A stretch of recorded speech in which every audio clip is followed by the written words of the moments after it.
students, I hope you're all doing well. This is Inya here with another video from STEM International, and this time Geography Book 7 का chapter number 4 is what we're going to officially start with. And यहाँ पे हम बात करने जा रहे हैं agriculture की. Agriculture होता क्या है? And as if you remember from our previous chapter कि पाकिस्तान की around 60% of the entire population lives in rural settlements, और rural settlements में हमने देखा था कि उसका primary function जो है वो agricultural side के ऊपर tilt करता है.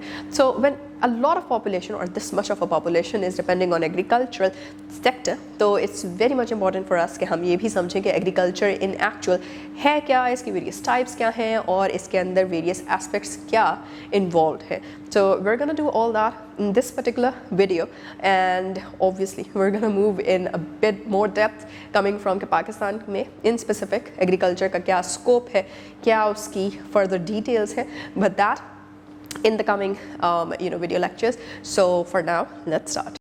जी तो बच्चों, हम स्टार्ट कर रहे हैं अपना ये चैप्टर विच इज़ एग्रीकल्चर से बढ़ने के लिए जो है वो हमने सबसे पहले ये समझना है कि agriculture itself stands for what. Now her term का या हर एक पर्टिकुलर वर्ड का कोई रूट वर्ड होता है जिसके थ्रू हमें समझ आती है कि what does that particular term stands for. So यहाँ पे agriculture comes from agri and cultura. Agri का मतलब है लैंड और सॉइल, और कल्चूरा का मतलब है यूजिंग दैट पर्टिकुलर लैंड और soil in order to culture something new on it, right? So this is from where agriculture basically comes in.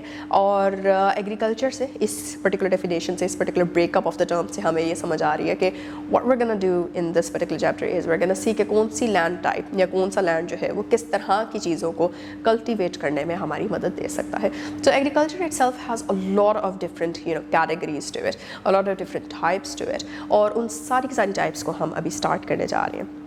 Also highlighting a very huge fact over here कि पाकिस्तान में around 42% of the population directly relies on the agricultural sector. अब वो चाहे उसमें crops की production से related हो, चाहे वहाँ पे rearing से related काम हो रहा हो, चाहे वहाँ पे further production की तरफ हम आ जाएं, but ये सारी चीज़ों को मिला के अगर देखा जाए तो पाकिस्तान की overall population में से 42%, which is a huge number, that directly relies on this particular sector. So now what we're going to do is we're going to move on with the types of agriculture which are being practiced around the world. 1936 में there was a scientist named as Mr. Whittlesey, और उन्होंने जो है वो agriculture की different types को categorize किया था. सबसे पहले address किया था, देखा, identify किया, और फिर उसके बाद उनकी categorization की. And also another thing that we're going to add over here is कि अगर हम पूरी दुनिया के stats को compare करते हैं पाकिस्तान के stats पे, जिस तरह हमने पाकिस्तान का देखा कि 42% of the population, the whole population relies on agriculture. इस तरह दुनिया की टोटल जितना भी लैंड मास है उसमें 11% of the entire land mass is basically directly dedicated towards agricultural practices. So from that we can understand कि कितना सिग्निफिकेंट एक एस्पेक्ट है in our human lives and also in how the entire globe is actually working. अब हम आ जाते हैं towards the various types जो कि मिस्टर विटलेस्ली ने जो है वो हमें कैटेगराइज करके दिए हैं, आइडेंटिफाई करके दिए हैं. And the first type of agriculture is basically shifting cultivation. Shifting cultivation में क्या हो रहा होता है? शिफ्टिंग कल्टिवेशन में व्हाट यू डू इज़ कि हमने पढ़ा हुआ है फॉरेस्ट के बारे में, and what we already understand and know about forests is कि forests की जो सारी की सारी ground होती है it's like extremely fertilized in its nature. Why? Because जो organic process of decay है वो वहाँ पे continuously होता जा रहा होता है, और जितना process of organic decay वहाँ पे हो रहा होता है उसकी वजह से जितने भी nutrients हैं वो दोबारा से replenish हो रहे होते हैं into the soil. So soil अपनी fertility के basis के ऊपर बहुत ही ज़्यादा advanced होती है in forest. So what we can do is shifting cultivation के अंदर forest का एक छोटा सा part जो है उसको clear किया जाता है, और उसकी जो fertile soil होती है उसको इस्तेमाल किया जाता है in order to grow some particular crop, right? अच्छा, अब once you're done with that and once you're done harvesting that crop, मतलब आपकी कटाई हो गई है उस particular crop की, then what you do is कि वहाँ पे दोबारा से forest को regrow होने दिया जाता है, और forest का उतना ही कहीं और पे एरिया जो है वो क्लियर करके वहाँ पे अब क्रॉप जो है वो उगा दी जाती है. So this is how आप जगह जगह फॉरेस्ट की जो फर्टाइल सॉइल है उसका फ़ायदा भी उठा रहे होते हैं और फॉरेस्ट को रिप्लेनिश होने का मौका भी दे रहे होते हैं. So what happens over time is कि ओवर टाइम वो जो एरिया होता है वो दोबारा से फर्टाइल हो जाता है. One other thing that we do is, या फिर historically got done was, is known as stubble burning. Stubble burning की जो टर्म है that is not in the book, but आप अपनी डायग्राम के अंदर देख रहे होंगे कि जिस एरिया के अंदर क्रॉप्स को उगाया गया था और वहाँ से हार्वेस्ट कर दिया, अब वहाँ पे जो है वो आग लगा दी गई है. तो वो क्यों होती है, या फिर उसको क्या कहते हैं, उसको स्टबल बर्निंग कहते हैं. स्टबल बर्निंग से क्या होता है कि जितना भी ओवरऑल ऊपर जो रिमेन्स रह गए होते हैं क्रॉप्स के वो बर्न हो जाते हैं और फिर वो एक्टिवेटेड चारकोल बन जाता है और एक्टिवेटेड चारकोल इटसेल्फ जो है वो सॉइल की फर्टिलिटी को इन्हांस करने के लिए बहुत ही ज़्यादा मुफीद होता है. So this is how basically this particular shifting cultivation का जो प्रोसेस है this basically goes carried on. Students with that the next type of agriculture जिसको हम कवर करने जा रहे हैं that is pastoral nomadism. Pastoral nomadism is basically where nomadic lifestyle के बारे में हमने थोड़ा सा पढ़ा था और ऑल्सो हमने ये भी देखा हुआ है कि एरिड और सेमी एरिड एरियाज क्या होते हैं और वहाँ पे रहने के चैलेंजेस क्या होते हैं. So in these particular regions what happens is कि वहाँ पे रहने वाले लोग जो हैं, जो रिहायशी हैं, वो क्या करते हैं कि वो जानवर मवेशी जिन्हें कहते हैं उनको पाल के रखते हैं and then their entire lifestyle is basically based on how they interact with those animals and what materials can they produce from those animals and how they survive on that particular material that they produce from those animals. So this entire way also they move from one place to another जिसको हम nomadic lifestyle के अंदर हम revise कर रहे हैं. So this is pastoral nomadism and everything that these people do is related to what type of animals are they rearing और उन animals से वो क्या बनाते हैं. वो सिर्फ खुद के लिए नहीं खाते बल्कि वो उस चीज़ को बेच के भी जो है वो अपनी earning बना सकते हैं. The third type of agriculture that we are going to cover is subsistence farming. Subsistence farming का तो आपको आइडिया है और हम जो है वो पहले भी देखते आ रहे हैं कि what farming basically is. But subsistence farming is in particular that kind of farming जहाँ पे जो फैमिली है फार्मर्स की वो सिर्फ और सिर्फ अपनी ही सस्टेनेंस के लिए फार्मिंग कर रही है. वो क्रॉप्स उगा रही है जिससे उनके डेली लाइफ रिक्वायरमेंट्स जो हैं वो फुलफिल हो रही हैं and they are not using it in the terms of cash crop they are producing that और या फिर वो ट्रेड कर रहे हैं या फिर वो किसी थर्ड पार्टी को क्रॉप्स वगैरह या फिर अपना जो एग्रीकल्चरल प्रोड्यूस है वो बेच रहे हैं. इट्स नथिंग एज सच, बल्कि सिर्फ और सिर्फ अपनी मेंटेनेंस, अपनी सस्टेनेंस और अपनी लाइवलीहुड के लिए what they are doing is they are doing subsistence farming. और ये इसके लिए बहुत बड़ी कोई जगह नहीं चाहिए होती उनको. They can do it of course on a very small and limited area जिससे उनकी अपनी ज़ाती रिक्वायरमेंट जो है बस वही पूरी हो जाए. Next type of agriculture is mixed crop livestock farming. अब इसमें क्या हो रहा होता है, इसमें basically as the name suggest यहाँ पे आप क्रॉप्स को भी ग्रो करवा रहे हैं, साथ ही साथ आप अपनी लाइफ स्टॉक रियरिंग भी करवा रहे हैं on the same piece of land. इसका फ़ायदा ये है कि कम जगह और प्रोड्यूस ज़्यादा, और ऑल्सो जब आप दोनों के एक कॉम्बिनेशन को लेके चलते हैं तो बहुत से बेनिफिट्स होते हैं जो कि एनिमल्स जो हैं वो प्लांट्स को प्रोवाइड कर सकते हैं एंड दोज प्लांट्स बेसिकली वहाँ पे जो स्पेशली वीड्स होती हैं या फिर इस तरह के प्लांट्स ग्रो कर जाते हैं जिनकी ज़रूरत नहीं होती, तो उनके एफिशिएंट रिमूवल में वो आपकी जो लाइफ स्टॉक का पूरा आपके पास एक प्रोड्यूस है वो उसको केटर करने में आपकी मदद देता है. सो एंड ऑल्सो वो लाइफ स्टॉक जो प्रोड्यूस कर रहा है वेस्ट प्रोडक्ट, वो waste product in actual organic fertiliser के तौर पे आप अपनी क्रॉप्स के लिए इस्तेमाल कर सकते हैं. So these are one of the various reasons and one of the various benefits जो कि आपको mixed crop livestock farming से मिलता है. Next we have is commercial agriculture. Commercial agriculture में क्या होता है, commercial as the name suggest, अब आप एक बहुत ही लार्ज स्केल के ऊपर एग्रीकल्चरल एक्टिविटी कर रहे हैं and what your basic function या basic reason behind it is, आपने जो कैश क्रॉप का कॉन्सेप्ट पढ़ा है, आप कैश क्रॉप प्रोड्यूस कर रहे हैं और वो कैश क्रॉप जो है वो फिर आप बेचेंगे और फिर उसको एक्सपोर्ट भी करवा सकते हैं, अपने ही थर्ड पार्टी जो आपके कंज्यूमर्स हैं विद इन द कंट्री उनको भी बेच सकते हैं and from there what you do is कि you get revenue, you get money and you basically generate budget कि आप अपना जो है वो livelihood भी सपोर्ट कर सकें एंड मोर ओवर आप दोबारा से जो है वो फार्मिंग की तरफ बढ़ सके. बेसिक इसके अंदर जो है वो है कि आपने लाइवलीहुड सिर्फ और सिर्फ किसी एक फैमिली के लिए नहीं यहाँ से प्रोड्यूस हो रहा, यहाँ पे जितने भी employees, because it's a huge setup, एक बहुत ही लार्ज स्केल सेटअप होता है, Therefore एक कमर्शियल सेटअप होता है, therefore यहाँ पे बहुत ज़्यादा एम्प्लॉयज़ होते हैं और इतने ज़्यादा एम्प्लॉयज़ होने की वजह से whatever that comes or is generated in terms of money या फिर fiscal profit वो फिर उन सबको बनता है। तो कमर्शियल फार्मिंग से सिर्फ एक घर नहीं सस्टेन हो रहा होता बल्कि कई घर सस्टेन हो रहे होते हैं। एंड मोर ओवर इसकी वजह से ही जिसको हम पढ़ते हैं बार बार कि एग्रीकल्चरल एक पूरा बैकड्रॉप है हमारी इकोनॉमिक स्ट्रेंथ का, तो वो भी हमें यहाँ से समझ आती है कि किस तरह कमर्शियल फार्मिंग की तरफ जब हम अपनी प्रैक्टिसेस को ले चलते हैं तो कमिंग फ्रॉम जो हमारे पास एग्रीकल्चरल लेवरेज है हम उसको इस्तेमाल करते हुए अपने मुल्क के लिए इकोनॉमिक अपॉर्चुनिटीज़ जो है वो बढ़ाते हैं। We have livestock ranching. Livestock ranching is kind of an agriculture जिसके अंदर सिर्फ और सिर्फ आपकी क्रॉप्स नहीं आ रही बल्कि क्रॉप्स को हटा के जो है हम बात करने जा रहे हैं सिर्फ और सिर्फ एनिमल्स की। एनिमल हस्बेंड्री की बेसिकली यहाँ पे बात आ जाती है।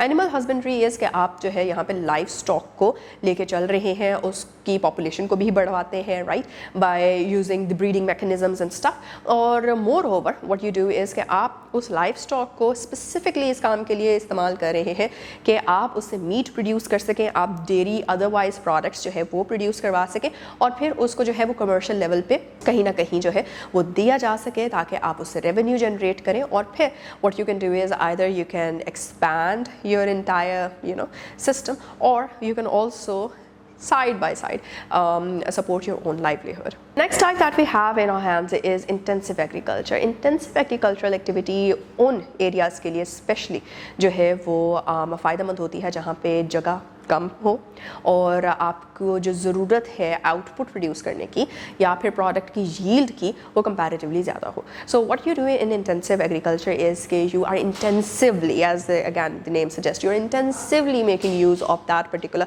Ground, that particular limited land that you have और आप उससे जो है वो कई तरीके के डाइवर्सिफाई तरीके से जो है वो अपनी क्रॉप्स प्रोड्यूस कर रहे हैं। एंड दोज टू अगैन आप अपने लिए भी इस्तेमाल कर सकते हैं और आप उसको कैश क्रॉप के तौर पे भी इस्तेमाल कर सकते हैं। Last type is extensive agriculture. Extensive agriculture in comparison to intensive agriculture सिर्फ इतना सा डिफरेंस है कि इंटेंसिव के अंदर आपके पास जगह जो थी वो कंपैरेटिवली लिमिटेड थी, यहाँ पे आपको जगह जो है वो इन कंपैरिजन बहुत ही वास्ट मिलती है और एंड देयरफॉर आप उस पर क्या कर सकते हैं कि आप उसको स्पेशली जो हमने एक पिछली टाइप पढ़ी है कमर्शियल एग्रीकल्चर की उसके लिए स्पेशली जो है वो इस्तेमाल कर सकते हैं। Now we come towards our book page 56 के ऊपर पाकिस्तान के बारे में एज एन एग्रीकल्चरल कंट्री जो है कुछ स्टैट्स प्रोवाइडेड है। It's very easy. हमें यहाँ से जो है एक तो ये समझना है कि हमारी लैंड फॉर्म की डिस्ट्रीब्यूशन किस तरह से इस्तेमाल हो रही है, जैसे कि you can find it in the diagram provided. Cultivated area show किया जा रहा है which is around 27%, net area जिसमें जो है वो बीज बोया जाता है दैट इज़ अराउंड 19%। एक दफ़ा से ज़्यादा बीज जहाँ पे बोया जाता है या फिर यहाँ पे हम कह रहे थे कि डाइवर्सिफाई जो किया जाता है अपनी क्रॉप्स को दैट इज़ अराउंड 9%। फिर जो सर्वे नहीं की गई, this is one of those things या एस्पेक्ट्स जिसके अंदर हमें चैलेंज जो है वो फेस करना पड़ता है बिकॉज सर्वेलेंस के बगैर जो है वो आप लैंड फॉर्म्स को सही तरीके से इस्तेमाल नहीं कर सकते। So those lands which have not been surveyed are around 22%। So you have no idea कि कितना कंट्रीब्यूट कर रहा है इनटू योर जीडीपी और your economic backbone and stuff. फिर उसके बाद हमारे पास फॉरेस्ट एरिया आ जाता है which is around 6%। Next culturable waste जो है दैट इज़ अराउंड 9% और करंट फैलो जो है that is around 8%। So what we see from here is कि लिमिटेड एक्सेस है मॉडर्न टेक्नोलॉजी का, ट्रेडिशनल मेथड्स के ऊपर ज़्यादा डिपेंडेंस है, वाटर स्कार्सिटी एक हमारा इशू है और फार्मर एजुकेशन को इम्प्रूव करने की बहुत ही ज़्यादा ज़रूरत है जिसकी वजह से हमारे ये एरियाज़ की जो डिस्ट्रीब्यूशन है वो साफ नुमाया है कि कितना जो है वो हम प्रोड्यूस कर सकते थे लेकिन कितना कम कर रहे हैं। एंड अप्रॉक्सीमेटली पूरे टोटल GDP का 18.9% जो है वो सिर्फ कॉन्स्टिट्यूट होता है coming from the agricultural produce that is.